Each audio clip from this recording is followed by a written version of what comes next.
I'm going to be discussing about June Paik and his major involvement in video art. Video art was a unique and groundbreaking genre of art that started around 1960s, and June Paik was considered as a pioneer figure who first triggered video art, which officially started to grow after Portapec was introduced to public in 1965.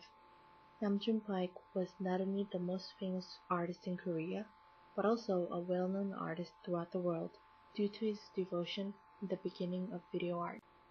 He clearly separated the notion of video art from television by involving the viewer to interact with the piece. The television and the film was no longer the object, but a medium to create a new distinguishable genre. During the 1970s, people needed something new that was far different from the art that they already knew.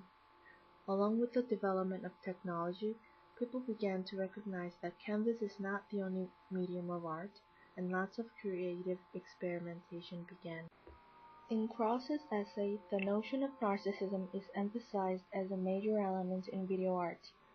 Paik expresses narcissism in quite different way than others. He's not literally using himself in the piece like Martha Rosler's kitchen, for example. However, I still find the aspect of narcissism in Paik's piece because the way he uses television seems like he's portraying himself. Human body is used as a medium to experiment. He always wanted to engage playful aspects to his work as the most significant element, and not always let art be a serious thing. As an artist, he didn't exactly paint on the television monitor or anything like that, but he saw television as a medium and technically produced in his own way by providing a various playful quality from the media. Taking advantage of the instant and immediate character of moving image, he was able to communicate with the viewer of new generation easily. His works contain various unique characters that comes from Paik not wanting to stick with a certain tradition or a certain culture.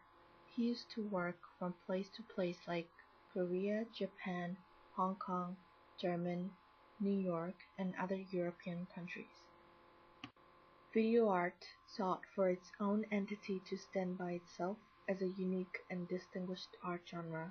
However, Paik was against to art being judged solely as a production value. This becomes very ironic because works of Paik and other Fluxus members remain priceless today. In Rosler's essay, she takes one full part to talk about Paik. It shows how Paik's existence was essential in the beginning of video art. Then Rosler mentions that Paik imported TV into art world culture, identifying it as an element of daily life susceptible to symbolic, anti-aesthetic aestheticism, when Ellen Capro called anti-art art, and Paik's non-art became more art than art.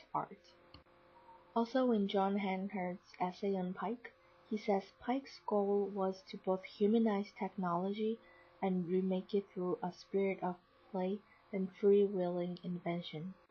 One of the most famous pieces by Paik is called Da Da Ik-sun, which means the more the better. The More the Better is a piece that was installed at Guggenheim with 1003 televisions. The number specifically represents the National Foundation Day of Korea, which is October 3rd. However, it contains deeper meaning than that. He really talks about the mass communication and the necessity of each other in terms of today's communication through technology, when media began to take more and more important role in our society as the culture was embedded in technology in every single way. One says that June Paik was an original in every sense of that word, from his art and ideas to his appearance and language. He truly is a figure who lightened up the field and let it be from minor to major genre of art in today's world.